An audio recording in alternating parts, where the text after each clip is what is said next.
The world's most comfortable shoes are made of wool. Even Tab Magazine said so. The Wool Runner is your go-to lace-up shoe for everywhere you go. Flexible, supportive, and light as a feather, they take you seamlessly through your entire day.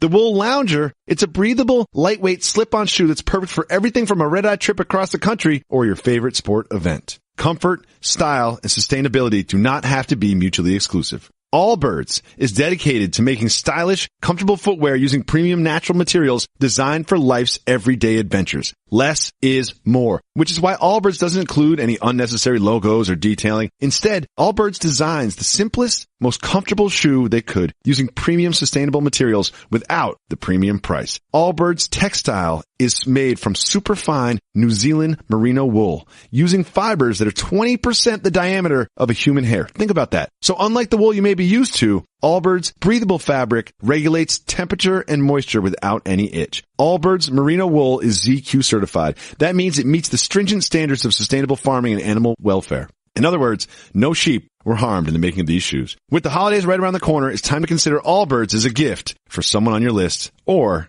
just for yourself. They're available in a variety of new colors. You can find the perfect pair for you at allbirds.com. Want an easy way to see if you could save money on car insurance? Geico gives you 3. Call 1-800-947-AUTO. Go online to geico.com or stop by the Geico office nearest you. 3 ways you could save 15% or more. And now, Jalen and Jacoby on ESPN Radio. When I pop the trunk, head the deck. Y'all pop the trunk, I pop the hood. Now act stupid, I'll pop the trunk. Now give me your boom. He is Jalen Rose. What up, though? I'm David Jacoby. And on the cool check-in. And we are Jalen and Jacoby on ESPN Radio. What do we do? We get to find individuals that have consistently supported this program for approximately 5 years, exactly what they want, when they want it, when they need it. Let's do it right now. Isaiah Thomas and the best player in the NBA, Kelly Olynyk, led the Celtics past the Wizards. And after the game, Isaiah was asked about what people think their chances are against the defending champion Cleveland Cavaliers. Here's what he said. Yeah, they didn't give us a chance in this series. They didn't give us a chance when we was down 2-0 to the Chicago. They don't ever give us a chance, and we just keep going. We don't care about what others say. Are you giving them a chance against the Cavs? No. I am not. I am one of those people that knew the Eastern Conference champion would be the Cleveland Cavaliers. The team that plays against them in the Eastern Conference Final is going to celebrate their season. Get the duck boats Whether out. It's Toronto, whether it's Washington, and in this case, the Boston Celtics, who did a terrific job of getting a number 1 seed. And I understand Isaiah Thomas, it's been all overcoming odds his entire career. We could go over a litany of things he's had to overcome as a 5'9" point guard that almost averages 30 points in the NBA. But this is about the reality. LeBron James has owned the East. He also get a chance to play with Kyrie Irving and Kevin Love, 2 other All-Stars. The Cavs are loaded. I think the Cleveland Cavaliers win this series in 6, however. The Boston Celtics, I anticipate, will win 2 ball games. I'm predicting a sweep. I'm predicting a 12-0 Cleveland Cavaliers head into the finals. I just think this Celtics team that I've seen struggle with the Wizards is tired, and I think that they've had performances from Avery Bradley, Crowder, Horford, Olynyk. They've just been miraculous. Like, they've been standing on their heads, especially at home, and I can't see that continuing, especially against a Cleveland Cavaliers team that is much more formidable than the Washington Wizards that they just discarded. However, if there was a way for the Celtics to win some games, or if there was something for the Cleveland Cavaliers to worry about, what would that be? As long as there isn't a catastrophic injury, the Cleveland Cavaliers are going to advance. Yep. So I look in this series for LeBron to continue his brilliance, scoring over 30, getting close to 9 rebounds and assists. Kyrie Irving is going to have his magical moments, his signature games. Kevin Love is going to be powerful, pushing double-doubles basically on average this series. And then their other weapons are going to get a chance to do what they do. Snipers like J.R. Smith and Kyle Korver and Channing Frye will be able to make shots. So the Cleveland Cavaliers are well-equipped in this Eastern Conference Finals to take care of business. We saw the Wizards do different things to stifle Isaiah Thomas, and sometimes they were very successful just throwing a lot of defenders at him. Do you expect the Cavaliers to do the same? Absolutely, and you spoke toward what you have to do. Each time the Boston Celtics won a game, it's because a role player played extraordinary. Al Horford was consistent throughout the series. Crowder had his moments. Olynyk in the closeout game. Bradley was a lot more consistent. But again, that's what you're going to need if you're going to advance against a favorite Cleveland Cavaliers squad. How do you expect the Cavaliers to play the Horford-Thomas pick and roll, which is a bit of the Celtics' bread and butter? I think a lot of playing that pick and roll is just to smother Isaiah. You want him to pick up the ball or pass the ball. Literally. You don't want to hedge hard. You don't want to show really long. You want him to pass the ball. And then you rotate at that point. Interesting. Now, at practice today, LeBron James was just wearing his high school alma mater t-shirt, just representing his high school. It has nothing to do with the fact that it has a Fighting Irish and a Shamrock logo on it, right, Jalen? Not too much. LeBron James is really conscious. We've seen him wear t-shirts to troll the Golden State Warriors. We know about the Halloween cookies. He's in competitive mode, and there isn't a surprise that because they're playing against the Boston Celtics, he did have that shirt on for public consumption. But again, LeBron is so accomplished. He's trying to make it to his 7th straight NBA Finals. He ain't out here trying to sneak this. He's trying to get it done. He's kind of trying to sneak this, I feel like. He is very competitive, but he's also very petty. Can I pitch you a new term? Competitive? Are you buying that? No? It's okay. Can we coin right. that? I ain't mad at it. Come on, I just came up with that one off the top. That was not pre-rehearsed. Come on, competitive. LeBron James is the most competitive player in the NBA. Okay. I'll work on it. I'll workshop it. I'll workshop it and come back with more. Okay. I thought the Wizards had a little bit of trouble exploiting the lack of defensive prowess that Isaiah Thomas has. What do you expect the Cavs to do on the offensive end to take advantage of Isaiah Thomas's stature and lack of defensive ability? There's no hiding against Cleveland, but what they'll do is they'll put him on J.R. Smith because he's less likely to post up and get offense. He's less likely to take off the dribble. And frankly, he's not LeBron, which they was able to hide him on the small forward in the previous series, whether it's Otto Porter or Kelly Oubre or Bogdanovich, and he's not Kyrie Irving.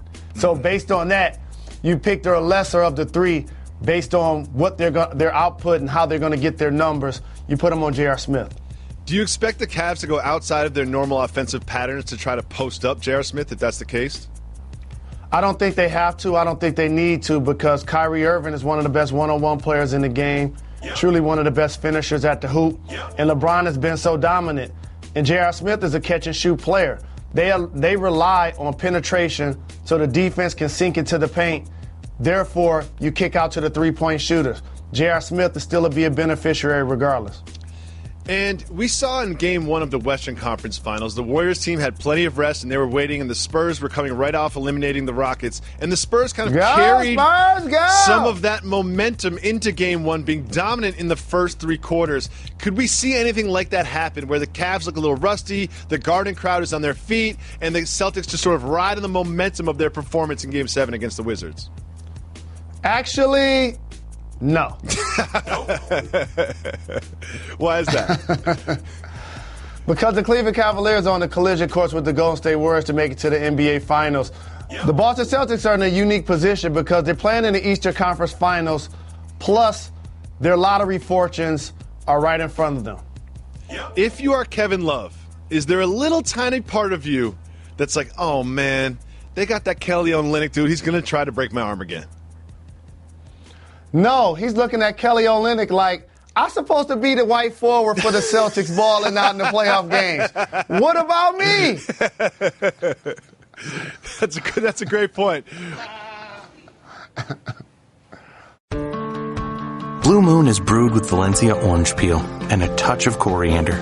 It's a creative twist on a Belgian-style wheat ale for a taste that shines brighter. Taste responsibly. Blue Moon Brewing Company, Golden, Colorado. Jalen Rose, if you're John Wall or Bradley Beal or Kelly Oubre or Marcin Gortat, if you are one of the Wizards and you're on the team bus or the plane flying back to D.C., that long, sad flight, isn't there a part of you that's just like, man, Kelly Olynyk just ended our season? Absolutely. And the thing about being a competitor is it's one thing when their best player beats you. So Isaiah Thomas had the biggest game in the series, 53 points. John Wall probably is considered the best overall player in the series. Home court advantage clearly won out because each time those two squads face one another, the home team won. So now when you look at the box score and you're in the shower and you wet the paper and you hang it up on the wall like a poster and all of the guys just happen to walk past and rinse off and you look up there twice and then you look 3 times, you're looking for the guys that was guarding him that night. And you're like, you know what? It's a team effort and all, but you guys let Kelly Olynyk with a man bun put us out of the playoffs? Not just a man bun, a terrible beard. But I have a question for you. So is that how it works? You get the box score like this, you put it under the shower in the water, and then you stick it to the wall. That's how it really works in NBA locker rooms in 2017. Absolutely. It goes up there like a billboard. Well, good. Well, I'm sure that they're looking at Kelly Olynyk, and I'm sure there's a lot of people pointing fingers at someone else for who's to blame for that one. That beard is awful. That beard just has to go. Like, Kelly, like you're on national TV now. You're not tucked away in Boston on local TV. Like, you are on national TV. Casual fans are tuning in, man. You got to shave that beard. The Boston bench outscored the Wizards bench 48-5.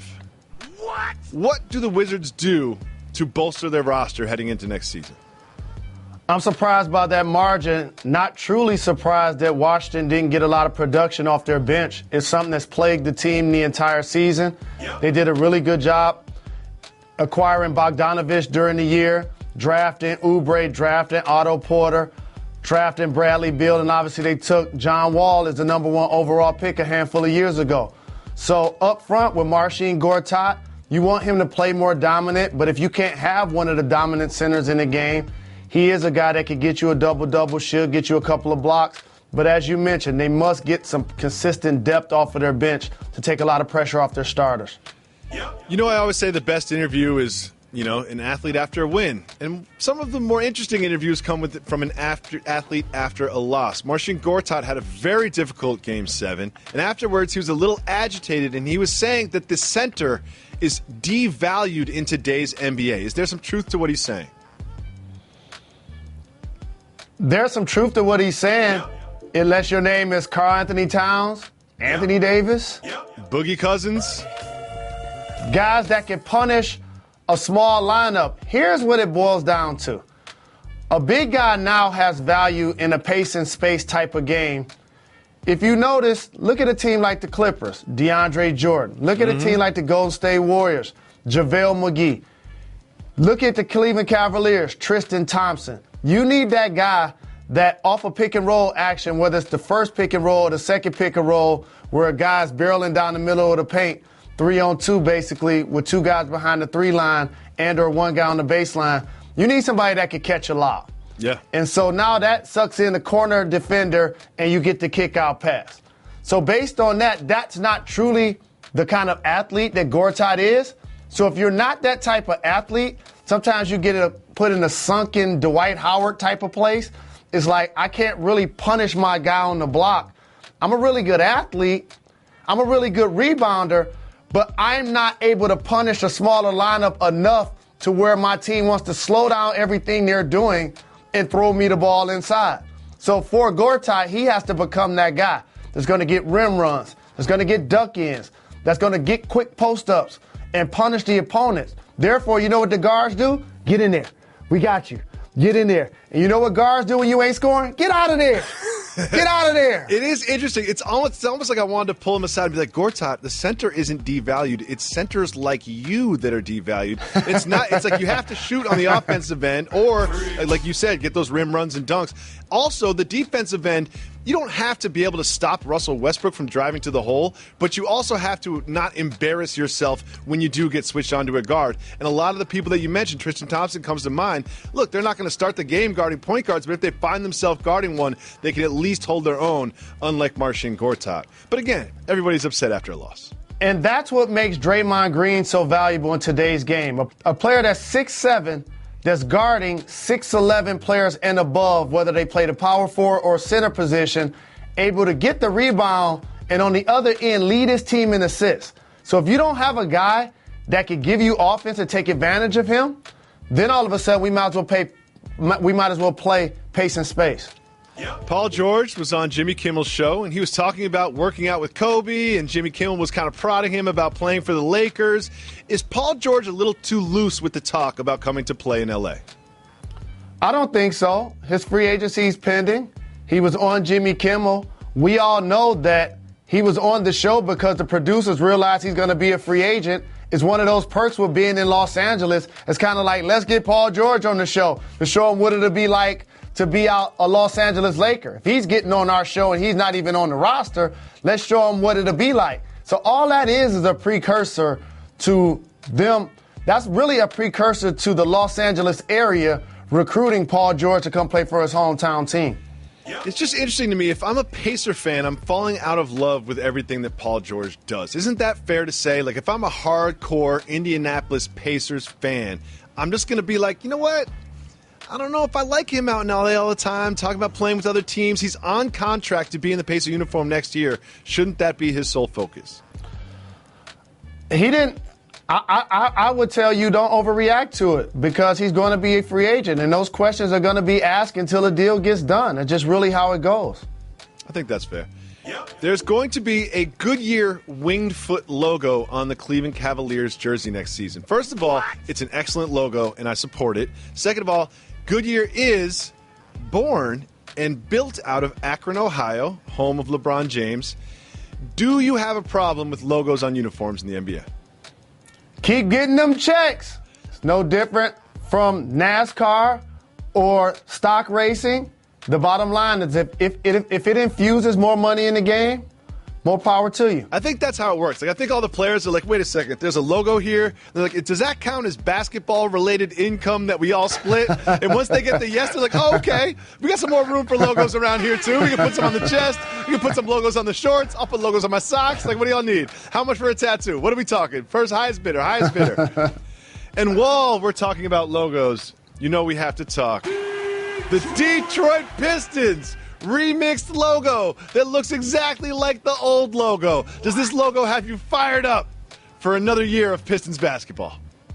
What has me fired up always is when the logo is the red, white, and blue classic. I wasn't a fan of the teal look with the horse when it was changed about 20 years ago. But I'm more excited about the team moving back downtown. That was the initial glory years.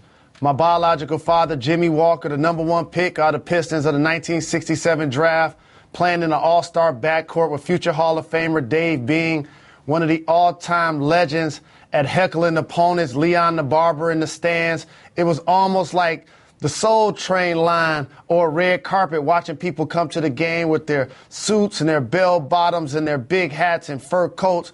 I'm so happy that the Pistons will be back downtown. It's really going to capture the flavor of the city. It really will. It's so exciting. They have a new logo.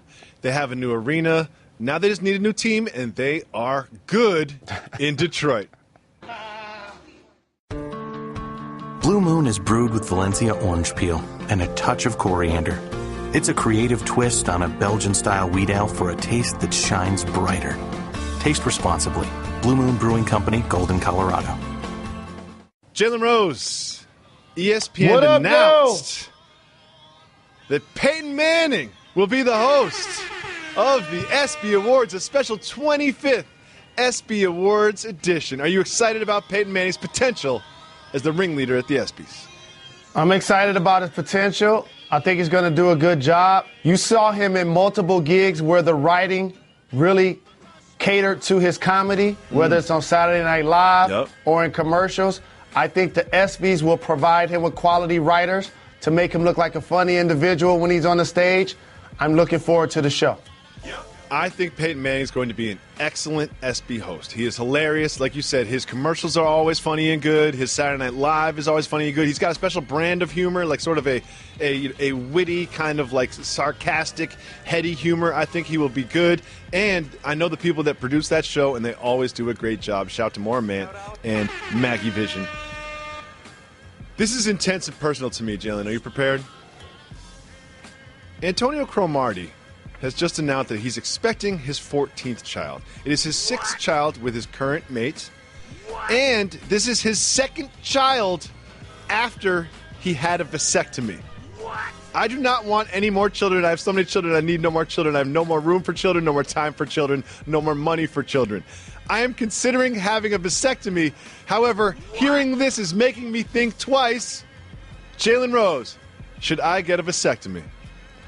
Now, we've talked about this off wax. We have. Now, you're bringing it for public consumption, so I'm going to tell the world what I told you. Oh, you think I should get it on the show? Don't do it. I should get Please one on the don't show? do it. You mean do a live stream vasectomy on ESPN2. Jalen and Jacoby vasectomy special. We'll go through great vasectomy moments in history. It'll be a totally themed show. I'm very excited about it. We'll schedule that for later in the summer. There's been some rumblings about Colin Kaepernick actually signing with an NFL team. I know it's crazy. But first, Pete Carroll went on the radio and said that they were looking at Kaepernick and RG3, and now Michael Bennett is on wax saying that Seattle would be a perfect spot for Kaepernick. Do you think this will happen? I think there's a good potential for this to happen, and here's why. They're putting it out for public consumption to see what the feedback's going to be. Pete Carroll is the first person to leak the information. And it does make sense for a veteran ball club who's seen him up close and personal.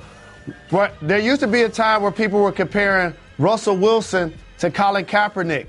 And so a Seattle team that's seen him at his best up close and personal, plus has a strong presence in their locker room, a lot of political and socially conscious individuals who also give back to the community that can be outspoken, I think he could fit right in and not necessarily be viewed as a distraction.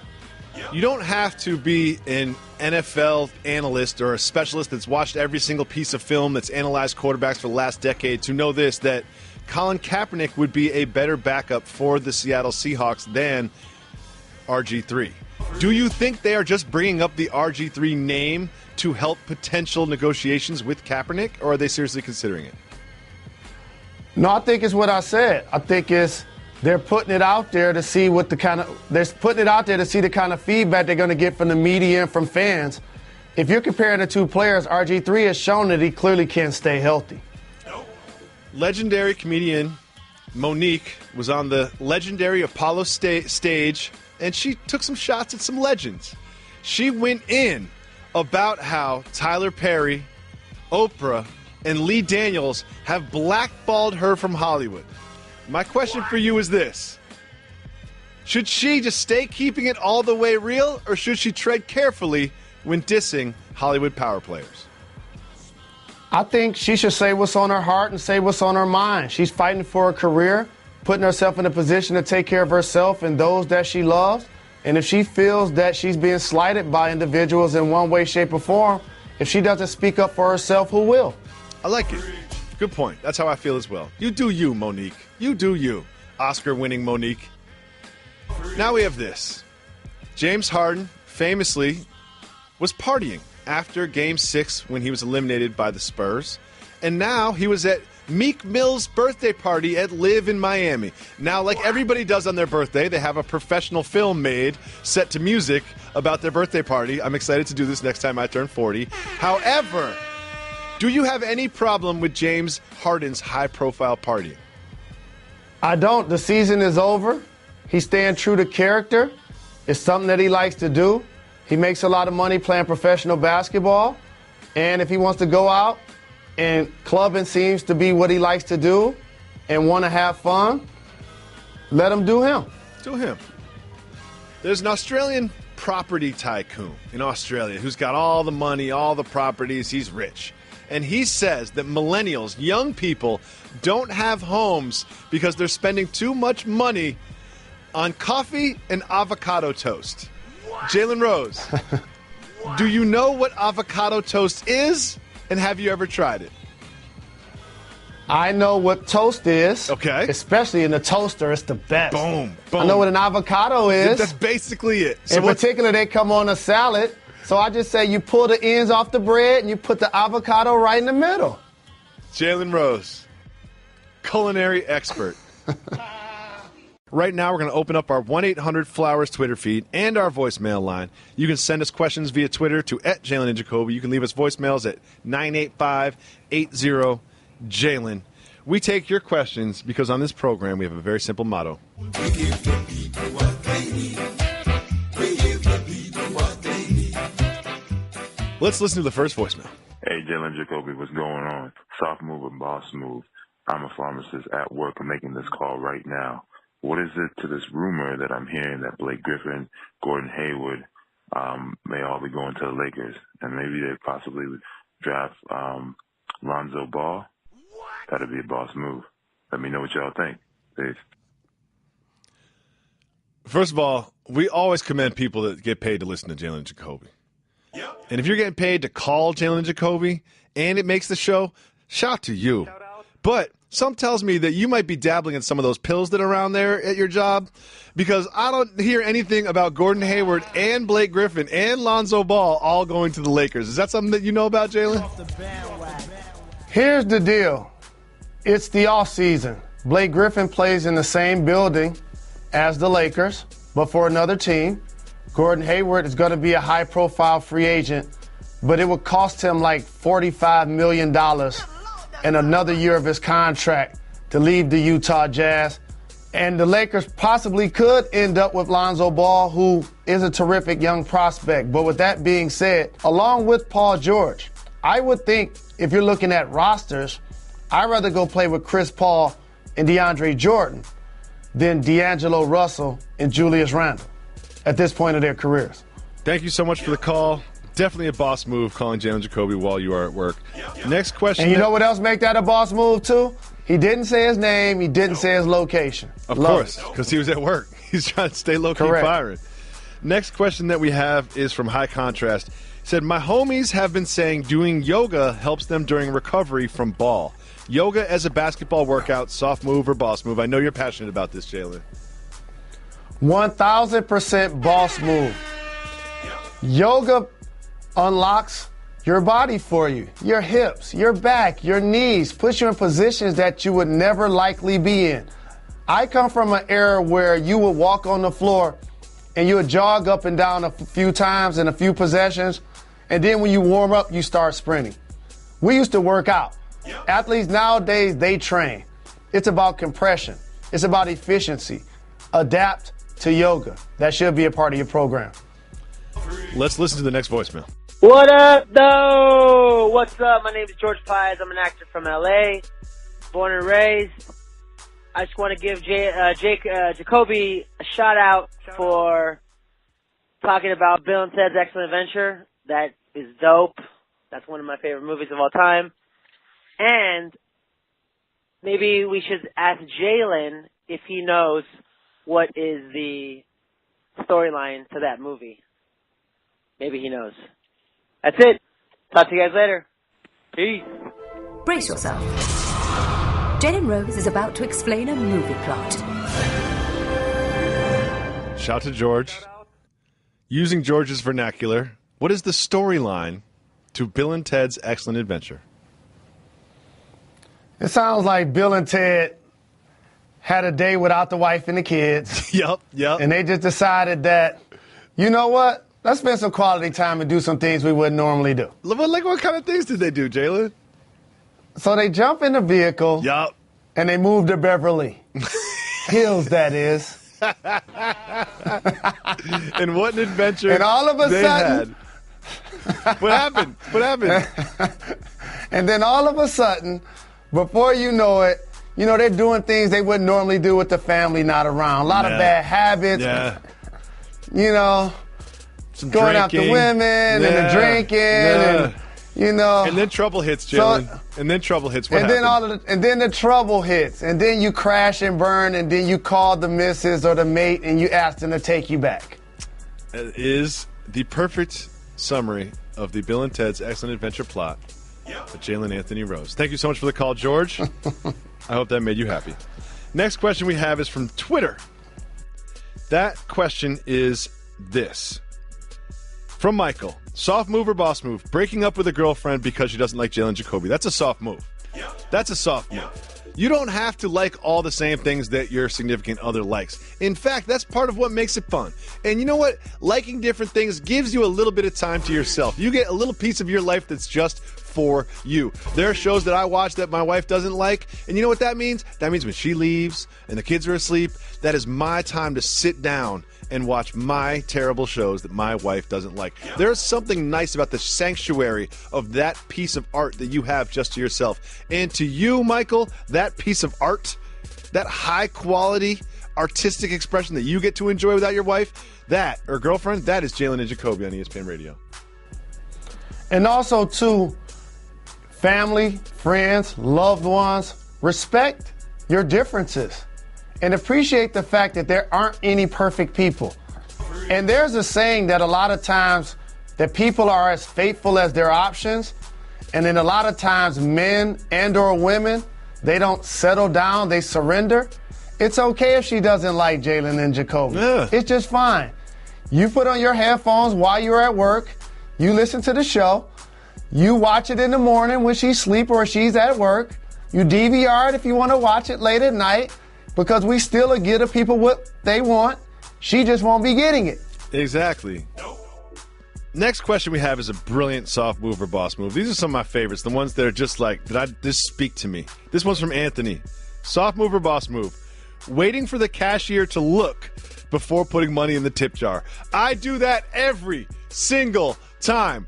I'm a tipper, especially with just, the little jar next to the cashier. I always put my money in there. However, I will wait an extra 5-6 seconds just to make eye contact so they know that I'm taking care of them. So next time they will take care of me. That is a boss move. Jalen Rose, you're shaking your head. Why? I appreciate all currency, but the way we've devalued change is now to the point where we should just eliminate it. And speaking of that, when we getting the Harriet Tubman 20s? I guess that's another subject for another day. The Harriet Tubman 20s are coming. They had a lot of momentum. It just kind of died out. Huh. What happened? You know what I mean? What changed? So with that being said, it's definitely a soft move. Here's why. What? Let me teach you guys something. All right. Let me teach you something about real estate. Okay. When you're standing on somebody's grass, they know it when they're in the house. You're walking up to a counter with a cup that's been sitting there for hours. You don't think they're watching any person that moves their hand towards the cup that has an opportunity to take the entire thing and steal all of their tips? They're clearly paying attention. They're watching if you put money in the cup. They know. It's a soft move for them to try, for you to try to get eye contact. So weak. I have a lot of questions. Soft move or boss move? Making change out of the tip jar. Like That's a boss move. If I got a $5, it's like, I'm not going to give you $5 for handing me a smoothie. I'm trying to give you $2. But then you put the $5 in, and then once you start taking the $3 out, everybody that works there just turns their head to you like, what's he doing? He taking money in the tip jar? What's happening? Hit the brakes. Hit the brakes, please. For everybody that works in some sort of service industry where you give change and therefore you expect tips, let me teach you something. If somebody has carry bags at the grocery store, that's pumped people gas, that's shoveled snow, that's washed cars, let me tell you something. Say something costs $13. Okay. And the person gives you a 20. Yep. Give them 7 ones back. Yes. Thank you. If you give me a 5 and a 2, you're getting I'm 2. going to give you the 2. I'm not giving you the 5. You're costing yourself money. Yes. If you are an experienced cashier, you know that. You know exactly how to manage that, especially if you're a bartender. Just give all ones. You never know what's going to happen. We have time for one more voicemail. What up, Bill? This is Michael calling from my tractor in Nebraska. I'm wondering, is it a boss move or soft move telling people that I'm 4'30" when they ask how tall I am? I have a new favorite caller. It's Michael in Nebraska. I have a new favorite caller. Shout out. First of all, he's under 5 feet tall, and he's driving a tractor. Just picture that visual. I love it. And he's Michael, and he's bouncing up and down. He's probably driving on a public road, which, who knows the legality of that. Probably going about 10 miles an hour, running over all kinds of dead animals. And there he is in Nebraska, going home from a hard day of work. And he says, do you know what I'm going to do? I'm going to call up Jalen Jacoby and ask them if it's a soft move or a boss move to say that I'm 4'30". So 4'30" is 6'6". Yep. Good for Michael. You know what, Michael? I'm not smart enough to answer that question. I apologize. I'm tired. That's all the time we have for today. Thank you so much for listening on ESPN Radio, for watching on ESPN2 and ESPN News. Thank you. And subscribing to the Jalen and Jacoby podcast. You're far too kind. We'll be back on Thursday. Jalen and Jacoby.